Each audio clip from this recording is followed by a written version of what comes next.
Star Trek fans. I just thought I'd get on here quick.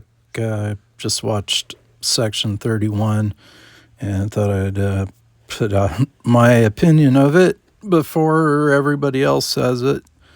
Yeah, it's garbage. If I think of it as a Star Trek film, it is by far the worst. I mean, this makes Nemesis look like the best episode of Next Generation. It's just incredible. And I got to ask, and I keep asking this, like, just who is this made for? Why was this made?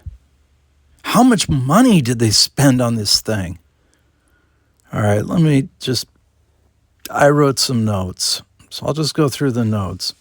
First of all, this so-called movie, it rips off so many different IPs. It's just crazy. There's this plot that's supposed to give us more of a backstory of Philippa Georgiou. We find out that she was involved in some kind of Hunger Games type battle, and she and her boyfriend were the only survivors. And she became emperor because she was willing to kill her entire family using poison.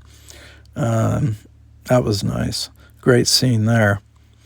Then her ship, the Charon, it lands on this desert-looking planet, and there's this Imperial army everywhere, and it looked just like a scene out of Villeneuve's Dune. So another just glaring rip off. Yeah.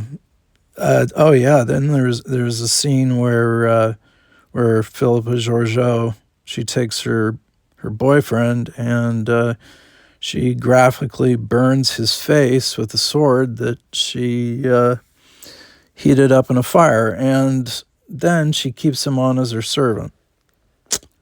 Yeah, that's great. They have a briefing, which is kind of like a Star Trek version of Mission Impossible. I think that's what they're going for, but it was lame.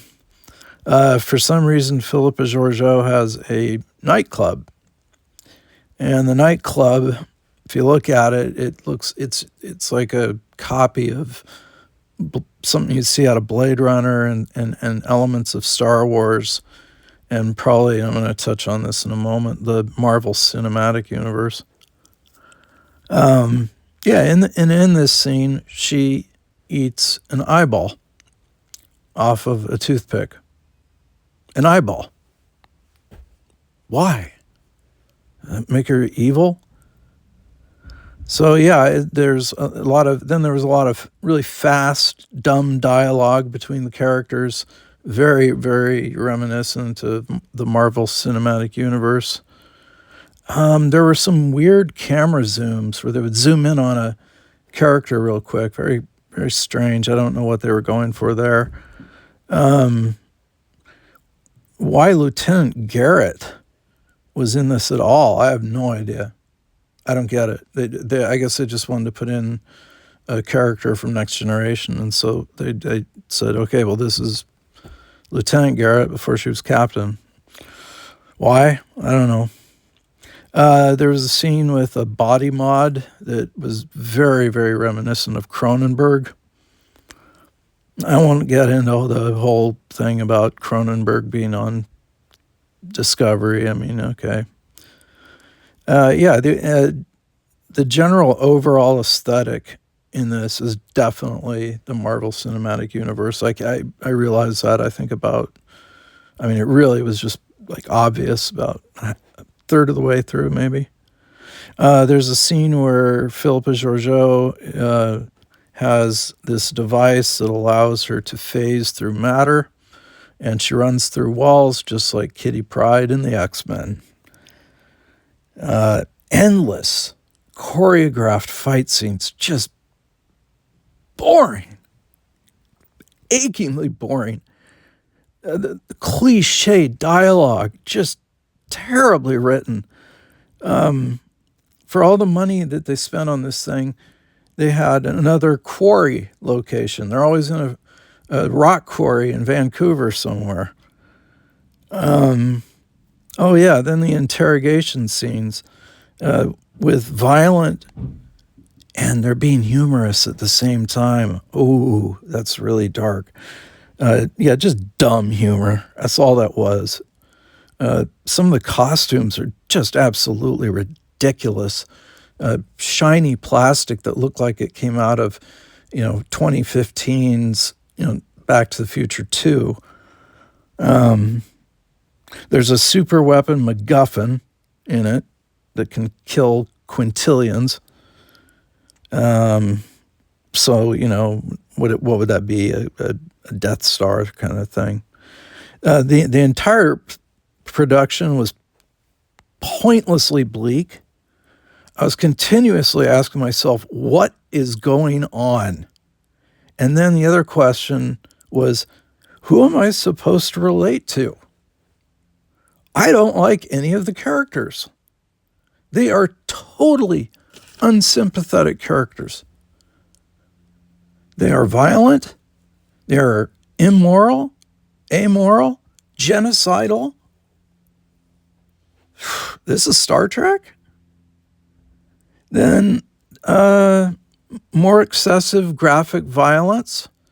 There was a Star Wars chase scene on these floating platforms, and there was a fight in it, and it was endless. I asked myself again, good Lord, how much did this cost? So then the MacGuffin is about to blow up, and a little robot that looks like it came out of a Disney movie grabs it, and I don't know, I guess it blows up or something. More endless fight scenes, big explosions, swords, knives. It seemed like Georgiou was sacrificing herself at the end, but then she didn't. So again, I was saying, what? I don't understand. I can't follow this. On top of that, it was bland and boring. They actually said based on Star Trek by Gene Roddenberry, which I just, if Gene Roddenberry could see this hot mess, he would never stop throwing up.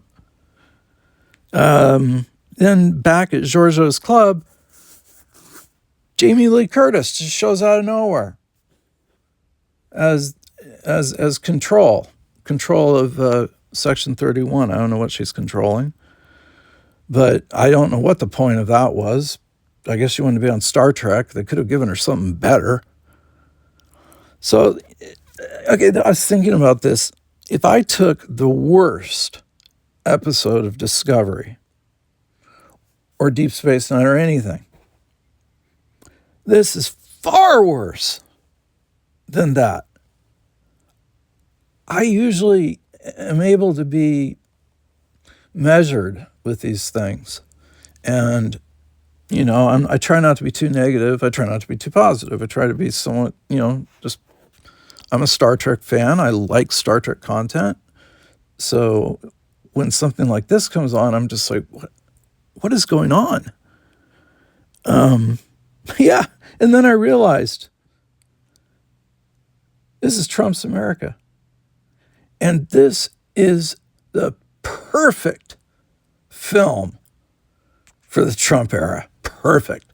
This has every beat, every slimy conceit. It is just, this is the perfect Star Trek for Trump.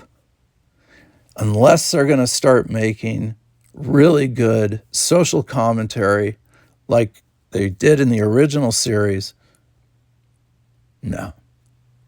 This is Trump. This is Star Trek Trump. So I'm really enjoying 2025 so far. Yeah. Section 31. Don't watch it unless you hate yourself.